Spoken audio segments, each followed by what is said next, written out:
tem tanta capacidade e a oração dobrada, ela consegue fazer com que milagres aconteçam. Oh, glória, oh, glória. É um milagre de Deus na minha vida. Trouxe um abraço do meu pastor Henrique, que é o pastor que me pastoreia ali na Assembleia de Deus do bairro Impe do Sul. Ele mandou um abraço para todos os irmãos. Amém, Jesus.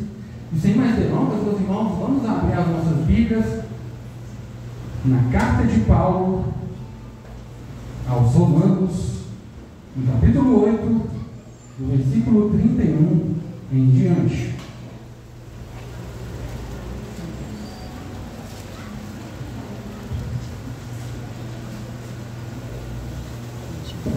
Os irmãos que forem encontrando, por gentileza, adorem o nome do Senhor e exaltem a Ele nessa noite. Glória a Deus. Glória a Deus, aleluia.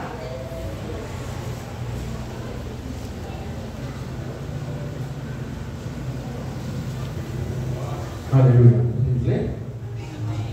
Diz assim a palavra do Senhor, Romanos, no capítulo 8, no versículo 31 em diante. O que diremos, então, a estas coisas? Se Deus é por nós, quem será contra nós? Aquele que não poupou ao seu próprio Filho, mas o entregou por amor por todos nós, como não nos dará gratuitamente também com Ele todas as coisas? Quem acusará alguma coisa aos escolhidos de Deus? É Deus quem nos justifica. Quem é o que condenará? É Cristo que morreu, sim, que foi ressuscitado, o qual está à direita de Deus e também intercede por nós. Quem nos separará do amor de Cristo? Será a tribulação, ou a angústia, ou a perseguição, ou a fome, ou a nudez, ou o perigo, ou a espada? Como está escrito, por causa de ti, somos mortos todo dia, somos considerados como ovelhas para o matadouro, mas em todas estas coisas somos mais do que vitoriosos, através daquele que nos amou. Pois eu sou persuadido, ou convencido em algumas traduções, de que nem a morte, nem a vida, nem os anjos, nem os principados, nem as potestades, nem as coisas do presente, nem as coisas do porvir, nem a altura, nem a profundidade, nem qualquer outra coisa, outra criatura, será capaz de nos separar do amor de Deus que está em Jesus Cristo, nosso Senhor. Mantenha sua Bíblia aberta, vamos orar nessa noite, pedindo a Deus direcionamento para essa pregação.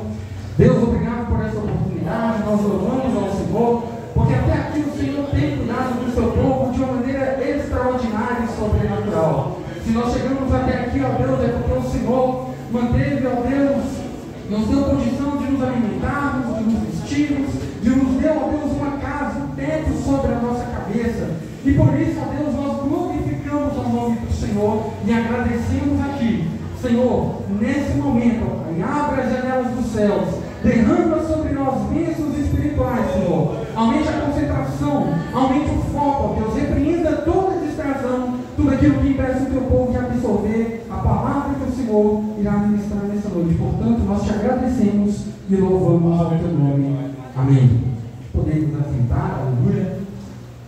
Meus irmãos, quando nós falamos na carta de Paulo à igreja de Roma, os irmãos que estão localizados em Roma, é muito importante eu trazer os irmãos para dentro do contexto em que esse livro, que é o principal tratado teológico escrito por Paulo, enfatiza dentro do Novo Testamento.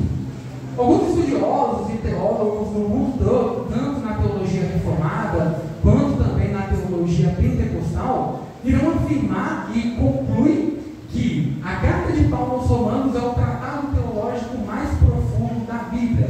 Por quê?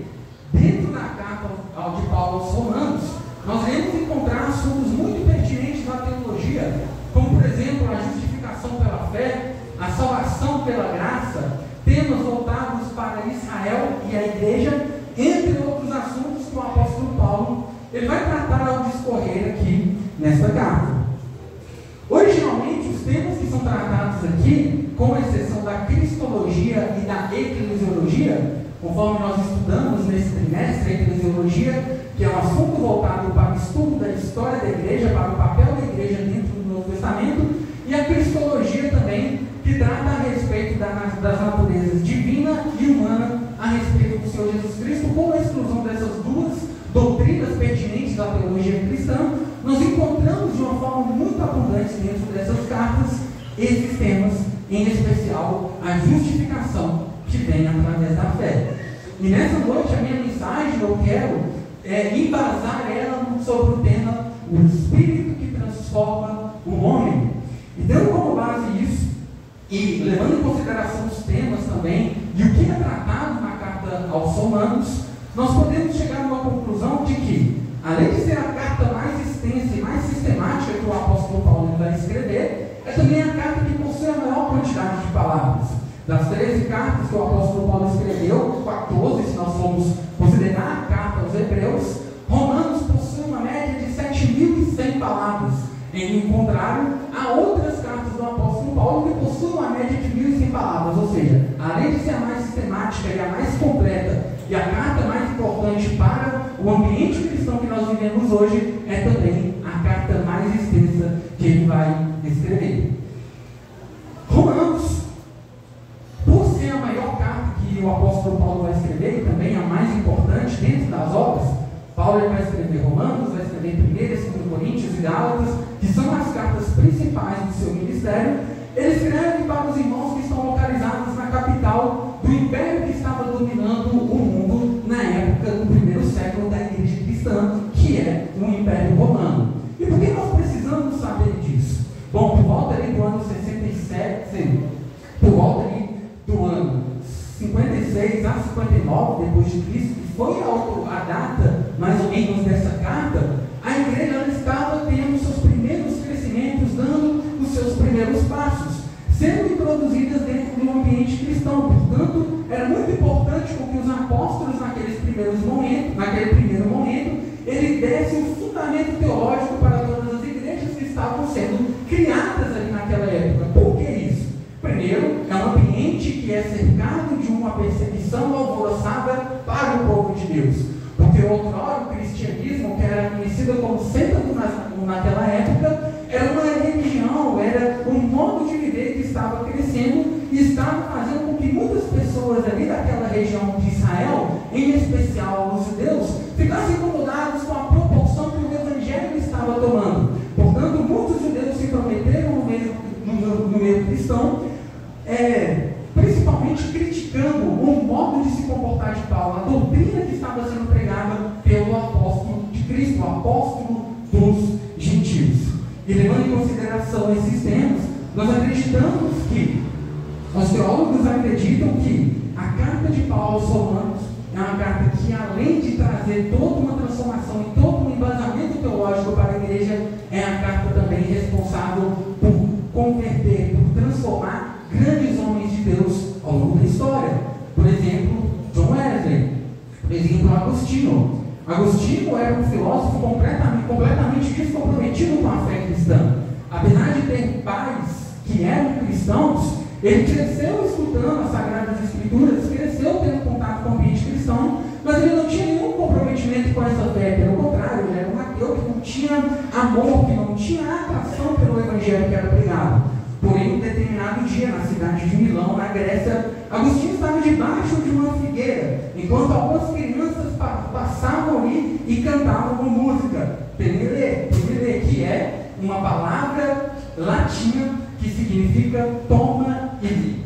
E ao escutar aquela música, o coração de Agostinho ficou completamente inflamado através do Espírito Santo de Deus que estava operando no coração daquele homem. Imediatamente ele foi à sua casa, subiu, pegou, foi no cômodo onde estava localizado o armário dele, e em cima do armário estava a Bíblia, a palavra de Deus.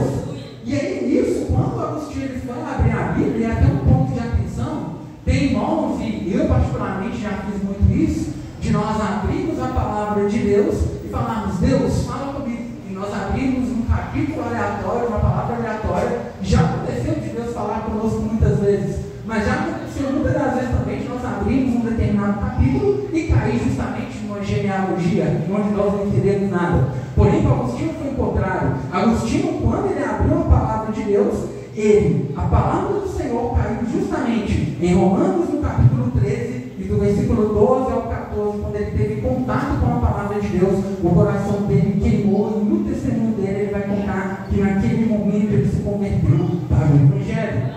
Então, porque nenhuma pessoa estivesse ali ministrando para ele a palavra de Deus, mas o próprio Espírito Santo de Deus conduziu aquele homem para o arrependimento. Ele foi um homem que transformou a sua história. Apesar de Agostinho ele ser um teólogo muito mais centralizado no ambiente católico, existem muitos ensinamentos deles que se perpetuam até hoje dentro do ambiente cristão. Por que eu estou falando isso? Porque a carta aos Romanos, ela também provocou um impacto muito grande em Lutero, que foi o responsável por criar a primeira onda da igreja, da reforma protestante aqui nessa terra. Lutero, que era um bispo muito dedicado ali da igreja católica, num determinado dia em que ele estava estudando as Sagradas Escrituras, ele leu Romanos no capítulo 16, capítulo 1, no versículo 16 e 17, pegando a parte B, onde ele identificou e leu o que? O justo viverá pela fé. Ou seja, naquele momento, naquela época em que a igreja estava inserida, onde a igreja católica estava tomando, usurpando todo o poder, eles pregavam muito que para o homem ser salvo era necessário as obras. Para o homem ser salvo era necessário fazer caridade, dar dízimos, dar ofertas, fazer tudo o que a lei mandava ele fazer para ele ser salvo. Porém, em determinado dia, Lutero foi impactado pela palavra de Deus e ele descobriu que o ser humano não é salvo pelo que ele faz nessa terra. O ser humano não é salvo pela oferta que ele dá, pelas obras de caridade que ele faz na sociedade, mas o ser humano é salvo quando ele tem um contato direto com o Espírito Santo de Deus. Um outro teólogo muito importante até para o meio pentecostal, John Wesley, ele, numa pregação que ele estava ministrando na cidade de Londres, em Aldgate Street, no ano de 1738, exatamente no dia 24 de maio, numa pregação que ele estava ministrando, ele contou sobre o seu testemunho de conversão. E o testemunho de conversão de John Wesley se deu ao fato de um prefácio, de uma introdução que Martinho Lutero havia feito na carta aos Romanos. E naquela noite, John Wesley ele vai falar que quando ele leu somente a introdução, somente a primeira parte que introduzia a carta aos Romanos, ele vai dizer que o coração dele queimou e inflamou, e naquela noite ele foi transformado pela palavra de Deus. Meus irmãos, nós entendemos que através da palavra de Deus, mediante o Espírito Santo no nosso coração, o ser humano ele é capaz de chegar até a Deus, não por vontade própria, não por consciência própria, porque nós não somos capazes disso, mas se nós estamos aqui, é porque a graça do Senhor nos acompanhou. Se nós estamos aqui nessa noite, é porque um dia o Espírito Santo de Deus soprou a palavra dele no nosso coração e disse: eu separei você, eu estou com você desde antes de você nascer, porque eu tenho uma obra na sua vida. Se nós estamos aqui, meus irmãos, não é porque um pastor nos convidou, não é porque nós vimos um folheto do mundo que haveria aqui nessa noite, mas nós estamos aqui pela soberana vontade de Deus que nos trouxe nessa noite. Quando nós falamos de carta, em especial epístola, no primeiro século da igreja cristã, era muito comum que vários irmãos se comunicassem com cartas. Por quê? Carta era o meio de comunicação mais usado naquela época e mais viável para as pessoas se comunicarem entre si. E epístola, quando nós falamos em epístola, nós estamos falando de um gênero que é a mesma coisa que carta, só que diferente de uma carta que nós lemos, compreendemos e mandamos de volta para uma pessoa, a epístola ela tem um papel fundamental na igreja cristã, que era a epístola ela precisava ser lida, ela precisava ser interpretada, ela precisava ser colocada em prática e obedecida pela igreja ali, quando algum pastor ou quando algum apóstolo de Cristo enviava uma epístola para essa igreja. Ou seja, a epístola ela tinha que ser obrigatoriamente obedecida no primeiro século da igreja cristã. E por que isso é importante? A igreja de Roma ela surgiu provavelmente quando um dos pastores fundadores dessa igreja, não é uma igreja fundada originalmente por Paulo, provavelmente quando um desses pastores estava lá em Atos 2, no dia de Pentecostes, na pregação de Pedro, onde houve uma conversão de mais de 5.000 almas. Portanto, os historiadores acreditam que as igrejas que são fundadas ali, tanto no Oriente Médio, tiveram a fundação, tiveram um pilar fundamental com irmãos são pessoas que haviam sido convertidas ao cristianismo no primeiro século. Por isso, mas em contrapartida, era muito importante que, se eu fosse fundar uma igreja, por exemplo, o pastor Edmilson fosse fundar uma igreja, aquela igreja ela precisava ter um fundamento apostólico. Por que isso, meus irmãos? Uma igreja, quando ela cresce debaixo de uma teologia ruim, ou debaixo de uma heresia, debaixo de uma palavra distorcida, aquela igreja, na medida com que ela vai crescendo, aquela igreja não está salvando os irmãos que estão dentro dela, mas pelo contrário, aqueles irmãos estão sendo condenados. Uma igreja que é crescida, que cresce debaixo de uma teologia ruim, é uma igreja que está fadada ao fracasso, que está fadada à destruição. Então era importante com que, além de ser fundada por um pastor, por um homem de Deus, aquela igreja tivesse um fundamento apostólico. E quando Paulo ele vai escrever para essa igreja, ele tinha 3 objetivos. O primeiro objetivo era edificar a igreja do corpo de Cristo a respeito dos assuntos voltados para a salvação. O segundo ponto é que ele queria também o apoio daqueles irmãos para angariar ofertas, um apoio tanto financeiro quanto moral, para evangelizar a cidade da Espanha. Se nós formos fazer uma conta da capital romana até a cidade, até a Espanha, dá uma média de 8 horas de carro nos dias atuais, ou seja, ficava relativamente perto ali daquela igreja. E naquela época não poderia ser um apóstolo, uma pessoa, não poderia simplesmente evangelizar igual nos dias de hoje, onde nós saímos nas ruas, evangelizamos, falamos para as pessoas lá fora que Jesus ama ela. Era necessário com que alguma igreja local apoiasse aqueles apóstolos, apoiasse as pessoas que iam fazer missão. Então Paulo ele queria esse apoio para evangelizar a Espanha mais tarde. Porém, do capítulo 1, nos 4 primeiros versículos, o apóstolo Paulo ele vai mostrar a autoridade de quem ele é, a autoridade dele, que ele era de fato o apóstolo de Jesus Cristo, porque os judeus que Paulo estava tentando combater lá na carta aos Gálatas, eles haviam falado mal de Paulo, haviam criticado o ministério dele, falando que ele era uma pessoa levantada pelo diabo, levantada pelo maligno, e nada daquilo que ele falava era da vontade de Deus. Então, no capítulo 1 todo, Paulo, ele vai dedicar para mostrar que ele era um homem escolhido e separado por Cristo, para mostrar que ele era um homem que foi chamado para um propósito, para uma missão, e que ele era de fato um homem de Deus aqui nessa terra. Então, ele luta ao longo do primeiro capítulo para mostrar que ele não era qualquer pessoa, mas sim ele era um homem vocacionado e separado para fazer a obra de Deus. Portanto, a carta de Paulo aos Romanos, ela tem esses objetivos, tem todos esses pontos que precisam ser tratados ao longo dos capítulos. Por isso, meus irmãos, e o que aconteceu com o apóstolo Paulo para ele dedicar o capítulo 1 para mostrar para aquela igreja que ele era um homem de Deus? Porque os judeus que haviam sido convertidos ao cristianismo, em especial um grupo chamado judaizantes, estavam criticando o ministério dele, estavam falando mal, coisas que não eram verdadeiras a respeito do caráter daquele homem. E desde o primeiro século da igreja nós vemos que uma palavra atravessada, uma fofoca, algo que é tirado do contexto, tem a capacidade não somente de destruir uma vida, mas tem a capacidade também de impedir com que o evangelho seja pregado para lá fora. Por isso que nós, como igreja, precisamos tomar cuidado com o que nós iremos falar nos dias de hoje, porque desde o primeiro século isso já é uma coisa comum e que os apóstolos, a igreja tem tentado combater nesses últimos dias.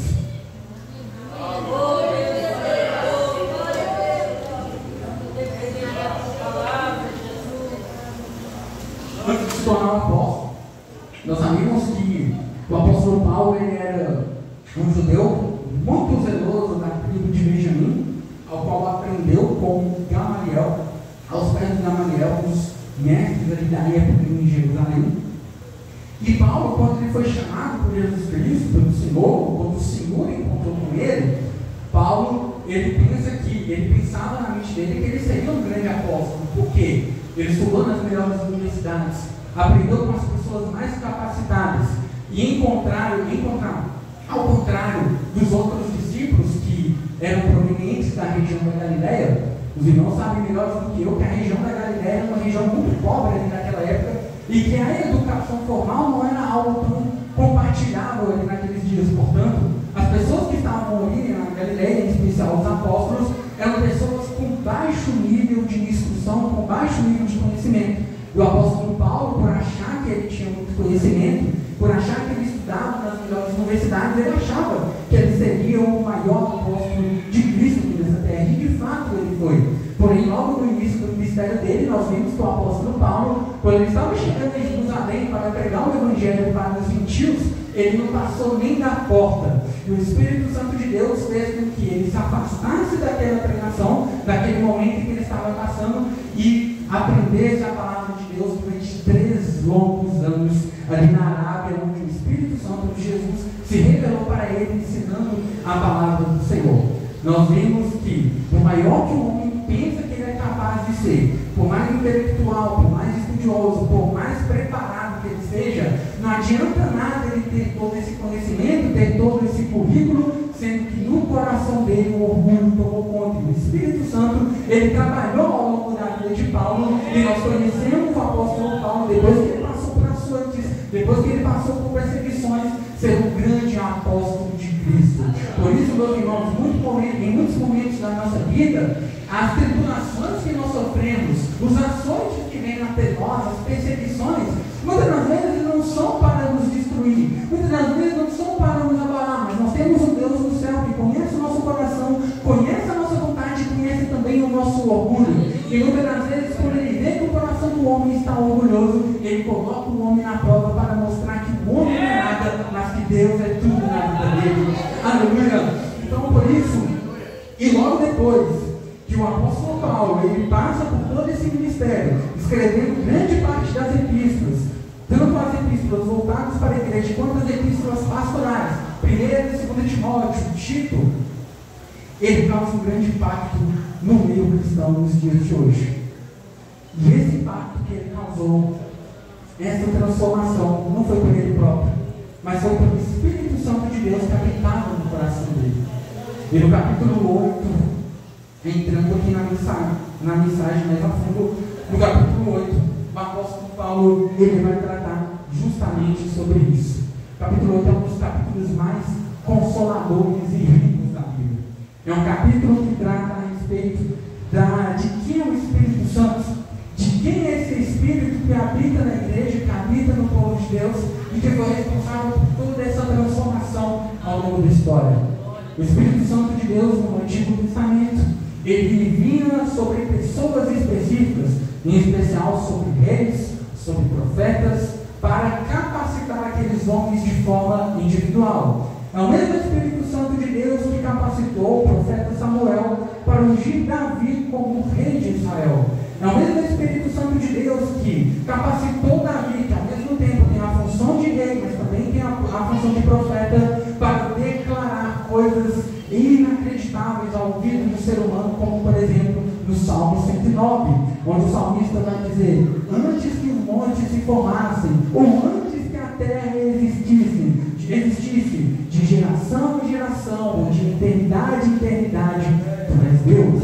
É o mesmo Espírito Santo de Deus, meus irmãos, que vai conduzir o povo de Deus pelo caminho do deserto. É o mesmo Espírito Santo de Deus que vai fazer com que Abraão se torne um homem íntegro, que transforma Abraão, fazendo através dele a terra, toda a humanidade ser salva. Como Deus ele fala para Abraão: em ti, Abraão, serão benditas todas as nações da terra. É o mesmo Espírito Santo de Deus que vai conduzir, aleluia, Jacó, vai encontrar com Jacó, vai conduzir Jacó até o val de Jaboque, onde ele tem um combate com Deus, e ali naquele momento ele é transformado de Jacó, cujo nome significa usurpador, suplantador e enganador, para Israel. É o mesmo Espírito Santo de Deus que vai conduzir o povo de Deus, aleluia, pelo deserto, vai separar José para o chamado que ele tem. E qual chamado é esse? Muitas das vezes nós olhamos para os personagens bíblicos como personagens centrais, cuja história deles é muito linda, isso é verdade. Porém, esses personagens só estão inseridos ali porque eles fazem parte de um plano maior. Eles fazem parte de um ministério, de um plano de salvação de Deus para a humanidade. Deus colocou José no Egito para que o povo de Deus não passasse fome e necessidade e fosse disperso nos primeiros anos. Deus criou as tribos de Israel porque por meio da tribo de Judá iria vir a salvação para a humanidade. Quando Israel foi dividida no reino sul, no reino norte, que é Israel, e no reino sul, é Judá e Benjamim. Deus conduziu aquele povo, guardou aquele povo, mesmo as 10 tribos do reino do norte sendo totalmente dispersas. Deus preservou o povo de Judá e Benjamim em meio, aleluia, ao cativeiro babilônico. Por quê? Porque no meio daquele povo iria vir a salvação para a humanidade. Logo depois que Israel volta do cativo babilônico, que Jerusalém se restabelece, Judá, por ser a maior tribo predominante daquela época, toma conta de Israel e vai ser a tribo ali onde descendem todos os judeus. Vai ser a mesma tribo também que veio o rei Davi, e Deus vai se manifestar para Davi depois e vai falar: Davi, eu tenho uma novidade a mais. Eu contei para Abraão que por meio dele seriam benditas todas as nações da terra, mas por ti eu vou falar uma coisa: o Salvador da humanidade virá na sua descendência. É esse Deus, meus irmãos, que preservou Israel através do Espírito Santo para conduzir Israel ao arrependimento, para conduzir Israel a uma vida de renúncia, a uma vida de santidade. Mas mesmo Israel pecando e se afastando dos caminhos do Senhor, Deus preservou o povo dele. Aleluia. E lá em Mateus, no capítulo 1, vai dizer: em uma cidade pequena chamada Belém, que nasceu o Salvador da humanidade.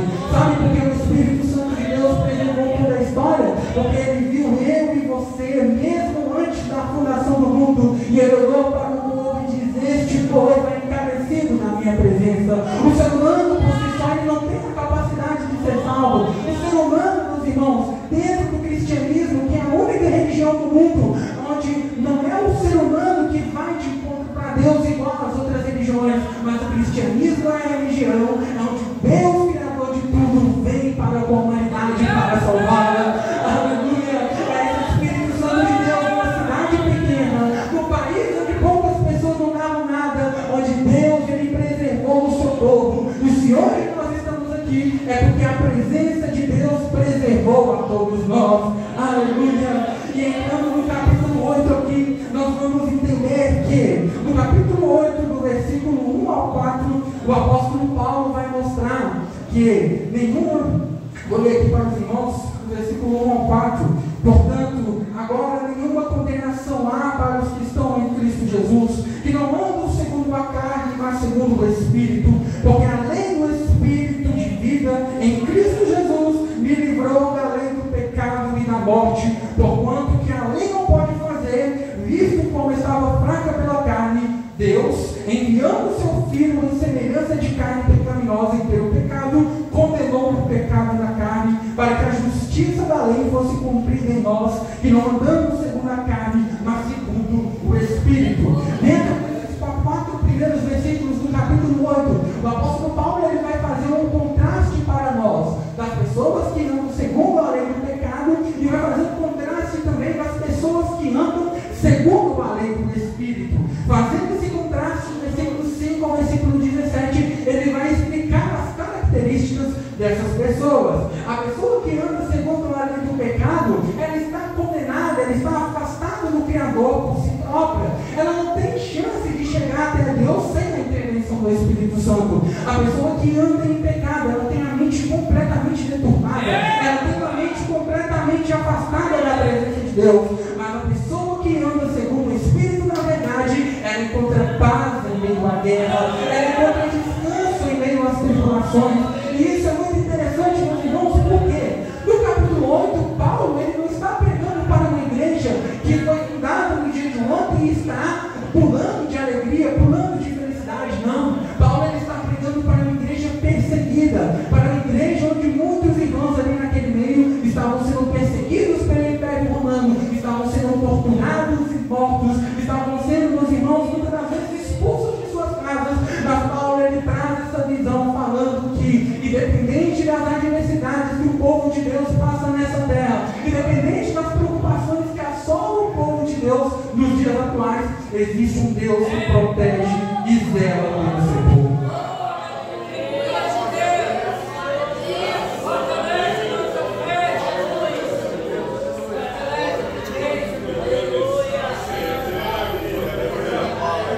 Aleluia. Eu não sei a preocupação que você entrou aqui nessa noite, mas uma coisa nós sabemos, que é a graça de Deus que nos salvou, é a graça de Deus que acompanhou guardou o seu povo durante toda a história. Nesse trimestre nós vimos que ao longo da história da igreja surgiram muitos falsos mestres e falsos doutores. Muitas pessoas, inclusive grande parte dessas, eram teólogos que estavam infiltrados no meio cristão, pregando heresias, falando sobre coisas contraditórias à palavra de Deus. Mas da mesma forma que se levantou homens para distorcerem a palavra do Senhor, levantou-se também homens de Deus, capazes e hábeis para pregar a verdade no ambiente cristão. Nos dias de hoje, meus irmãos, em que nós vivemos, é uma teologia falsa sendo pregada, uma teologia coach tomando conta dos nossos púlpitos, uma teologia da hipergraça, que é um termo, que é uma palavra que é até usurpada, porque a graça ela já é hiper, ela já é perfeita, ela já é totalmente potente na vida do ser humano, mas é uma doutrina em que o homem, ele não precisa fazer nada, que o homem, ele pode viver uma vida de pecado, ele pode viver uma vida de promiscuidade, que Deus da mesma forma o ama. É uma teologia, meus irmãos, que tem assolado muito os cristãos nesses últimos dias. Mas a igreja verdadeira de Cristo, ela permanece firme, independente desses homens, dessas pessoas que buscam distorcer o Evangelho de Jesus Cristo. É comum, desde o início da história da igreja, com que a verdadeira igreja venha combater esses falsos mestres e ensinadores, esses falsos mestres e doutores que tentam distorcer a palavra da verdade. E por isso, é o Espírito Santo de Deus que conduz o seu povo a uma vida de santidade, a uma vida pautada na palavra de Deus. E no versículo verso 17 ao 18, Paulo ele vai falar que existe uma glória maior que irá ser revelada em nós. Existe uma glória, meus irmãos, uma esperança de algo maior do que nós que irá vir para essa terra, de algo que suplanta todas as tentações que nós vivemos, suplanta as noites de madrugada que nós passamos, chorando por um ente querido, orando para que Deus visitasse um ente querido que estava nas drogas, que estava na prostituição, que estava no adultério. São momentos, meus irmãos, do Espírito Santo de Deus que é uma esperança que guarda o povo de Deus em meio a dias tempestuosos que irão vir sobre a face dessa terra. Quando Paulo ele vai pregar, vai enviar a primeira e a segunda carta para Timóteo, Paulo ele está falando para Timóteo se preparar e guardar-se dentro da palavra da verdade, que é a palavra que iria manter ele em pé durante aqueles dias, porque logo depois iria haver uma invasão do Império Romano, onde o Império Romano destrói Jerusalém e ocorre a diáspora dos judeus, onde os judeus se espalham por todo o mundo, não somente os judeus, mas os cristãos que estavam perseguidos ali naquela época. E dentro desse contexto, do versículo 28 ao 39, Paulo ele vai falar sobre a segurança do amor de Deus, que é proporcionada pelo Espírito Santo. No versículo 29 ele vai falar, no versículo 28 ele vai falar: sabemos que todas as coisas trabalham juntamente para o bem daqueles que amam a Deus, daqueles que são chamados de acordo com o seu propósito, para quem ele conheceu antes, ele também os predestinou para serem conformes à imagem de seu filho, para que ele pudesse ser o primogênito entre muitos irmãos. Além disso, ao que ele predestinou, a estes também os chamou, e aos que chamou, a estes também justificou, e aos que justificou, a estes também glorificou. É esse mesmo Deus que antes da fundação do mundo, ele olhou para mim e para você e falou: eu tenho misericórdia dessa alma, eu tenho misericórdia por maior pecador que ele seja, por mais afastado dos meus caminhos que ele esteja, eu tenho um propósito na vida dele, eu tenho uma obra para fazer na vida dele. É esse Deus que guardou toda a igreja desde o primeiro século até os dias atuais. E o versículo 31 ao versículo 39 são os versículos mais lindos deste capítulo, meus irmãos, onde no verso 31 ele vai falar: que diremos, pois, então, a estas coisas? No tema, na palavra anterior, Paulo, após provar o seu tema de que o Espírito Santo protege a igreja em meio à tribulação, no versículo 31 ele vai dizer, vai fazer declarações do quais, por meio expressar a grandeza de alma que os crentes devem ter nas dificuldades. Ele está falando, meus irmãos, vocês estão passando por este momento. Eu sou prisioneiro em Cristo Jesus, eu estou passando por torturas, eu estou passando por dificuldades, mas há de vir um sobre a terra que irá buscar e arrebatar a sua igreja. Existe uma esperança futura que a igreja primitiva estava baseada, e existe uma esperança futura também, meus irmãos, que a igreja atual está afinada, de que a esperança de um dia nos encontrarmos com o Senhor Jesus Cristo.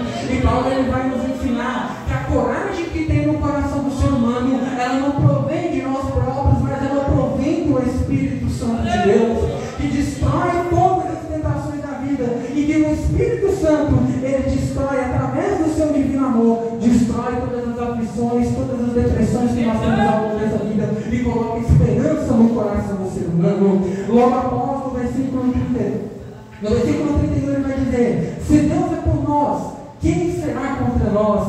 Ele vai mostrar que o amor divino de Deus é suficientemente grande para consolar o cristão em meio à sua dificuldade, em toda e qualquer dor, porque nós sabemos que o amor de Deus, a presença de Deus no nosso coração, supera todas as tormentas da vida que nós estamos passando nesse presente momento. No versículo 32, isso aqui é muito lindo. Ele vai dizer: aquele que não poupou seu próprio filho, mas o entregou por todos nós, como não nos dará gratuitamente também com ele todas as coisas? Vai nos mostrar o amor, o favor divino, o favor imerecido que nós tivemos na cruz do Calvário, onde Deus, com seu amor infinito por todos nós, ele entregou o seu próprio filho, porque era necessário com que o pecado fosse pago, era necessário com que o pecado da humanidade ele fosse pago por alguém, e esse alguém foi Jesus Cristo, que morreu na cruz do Calvário.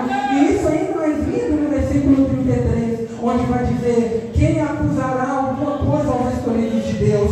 É Deus quem os justifica. Quem é o que condenará? É Cristo que morreu, sim, que foi ressuscitado, o qual está à direita de Deus e também intercede por nós. O cenário aqui que o apóstolo Paulo está montando, meus irmãos, é um cenário de condenação, onde existe um tribunal, onde Cristo, onde Deus é o juiz desse tribunal, e nós estamos sentados neste banco como réus.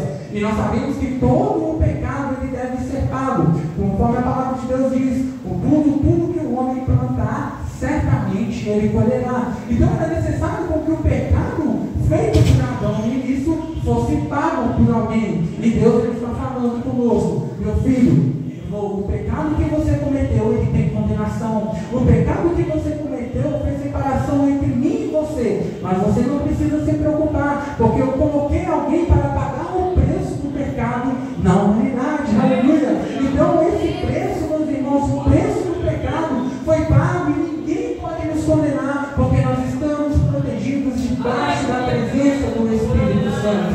E no versículo 34 ao versículo 39, para encerrar, eu lhe peço para colocar sobre os seus pés. O apóstolo Paulo ele vai fazer uma menção, mostrando de que nem a morte, nem a vida, nem os anjos, nem os principados, nem as potestades, nem a altura, nem a profundidade nos separará do amor de Deus que está em Cristo Jesus. Portanto, meus irmãos, se você entrou aqui nessa noite, saiba que existe um Espírito Santo que está buscando convencer o seu filho, o seu ente querido, a pessoa que você está preocupado neste momento. Não se turbe o nosso coração, como a palavra de Deus vai dizer: crede em Deus e crede também em mim. Na casa de meu Pai há muitas moradas. A fé do nosso Senhor e Salvador Jesus Cristo, proporcionada pelo Espírito Santo de Deus, conduz o ser humano ao arrependimento e para a salvação que está em Cristo Jesus. Portanto, através dessa palavra, nós conseguimos chegar à conclusão de que a igreja de Cristo, o povo de Deus, só chegou até os dias atuais porque o Espírito Santo de Deus nos protegeu e nos guardou a tempo. Eu quero orar pela sua vida, e esse mesmo Espírito Santo de Deus que esteve presente no Antigo Testamento, de Gênesis até Malaquias, no Novo Testamento, inspirando os apóstolos, inspirando os grandes homens e mulheres, os grandes homens de Deus, para pregar o Evangelho. É o mesmo Espírito Santo de Deus que visita o seu coração. É o mesmo Espírito Santo de Deus que visita a sua família, que visita a sua casa. É o mesmo Espírito Santo de Deus que opera milagres, opera maravilhas. É o mesmo Espírito Santo de Deus que reparte dons entre o seu povo e está no meio de nós. Deus, obrigado por esse sinal. Abençoa aqui, meu Deus, cada irmão que está aqui nessa noite. Nos